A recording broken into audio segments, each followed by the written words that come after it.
ஆண்டின் பொதுக்காலம் 21ஆம் வாரம் வெள்ளிக்கிழமை.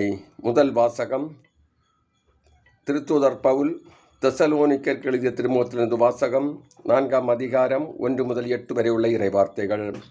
சகோதர சகோதரிகளே, நீங்கள் கடவுளுக்கு உகந்தவர்களாய் வாழும் முறையை எங்களிடம் கற்றுக்கொண்டீர்கள்.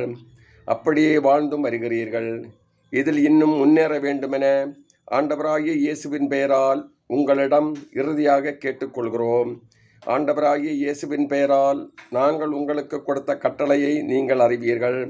நீங்கள் தூயோராவதே கடவுளுடைய திருவுளம். பரத்தமையை நீங்கள் தவிர்க்க வேண்டும். உங்களில் ஒவ்வொருவரும் தம் மனைவியை தூயவராக கருதி மதிப்புடன் நடத்த அறிந்திருக்க வேண்டும். கடவுளை அறியாத பிற இனத்தாரை போன்று நீங்கள் கட்டுக்கடங்கா பாலுணர்வுக்கு இடம் கொடுக்கலாகாது. இதில் எவரும் தவறிழைத்து தம் சகோதரரை வஞ்சிக்கக்கூடாது. ஏனெனில் இத்தகைய செயல்கள் அனைத்தையும் ஆண்டவரே தண்டிப்பார். இதை நாங்கள் முன்னமே உங்களிடம் எடுத்துரைக்கிறோம், எச்சரித்தும் இருக்கிறோம். கடவுள் நம்மை ஒழுக்கக்கேட்டிற்கல்ல, தூய வாழ்வைக்கே அழைத்தார். எனவே இக்கட்டளைகளை புறக்கணிப்போர் மனிதரை அல்ல, தம்முடைய தூய ஆவியை உங்களுக்கு அளிக்கும் கடவுளையே புறக்கணிக்கின்றனர். இது ஆண்டவர் வழங்கும் அருள்வாக்கு. இறைவா, உமக்கு நன்றி.